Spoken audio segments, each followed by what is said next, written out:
الحمد لله رب العالمين.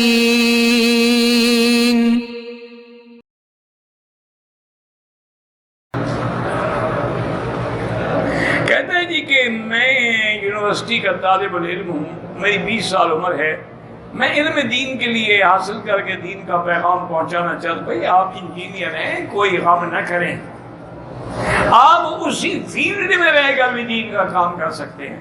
یہ کس نے کہا ہے آپ کو کہ آپ انجینئر بن کے دین کا کام، بلکہ آپ تو اور آسانی سے کریں گے کہ آپ کا حلقہ جو ہے وہ پڑھے لکھے لوگوں کا ہوگا.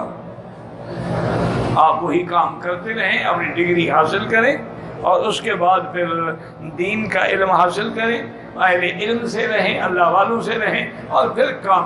بھائی ابھی آپ دیکھیں نا جی، حضرت پیر ذوالفقار صاحب ہیں بدذیل، یہ خود چیف انجینئر تھے. یہ پہلے سے کوئی پیر تو نہیں تھے، یہ تو چیف انجینئر تھے. لیکن اللہ نے جب ادھر پلٹا نا تو وہی انگریزی تعلیم ان کے کام آئی کہ اس دنیا میں جہاں ہمارا عام مولوی نہیں جا سکتا تقریر کے لیے، وہ پہنچے. اسی طرح آپ دیکھ لیں کہ ہمارے جو علماء انگریزی جانتے تھے، ان کے پاس علم دنیاوی بھی تھا، انہوں نے جتنا کام کیا ہے اتنا ہمارا عام سادہ مولوی نہیں کر سکتا. ان لوگوں کا پیغام جو ہے وہ عالمی پیغام بن گیا، پوری دنیا میں انہوں نے پیغام پہنچایا.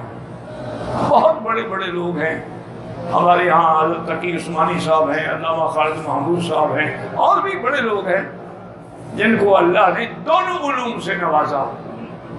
یعنی علوم دنیاوی بھی ہیں، علوم دین بھی ہیں، اردو بھی ہے، عربی بھی ہے، انگریزی بھی ہے، کئی زبانوں میں مہارت حاصل ہے.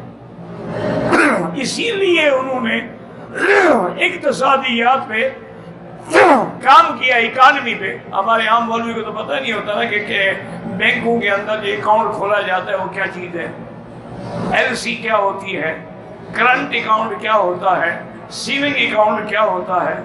ان کو پتہ ہی نہیں ہے. جب پتہ نہیں فتویٰ کیسے دیں گے؟ اس لیے بالکل اپنے بچوں کو جو تعلیم دے رہے وہ بھی دو، لیکن ساتھ ان کو دین بھی پڑھاؤ. وہ انشاءاللہ جتنا کام کریں گے میرے جیسے مولوی نہیں کر سکتے.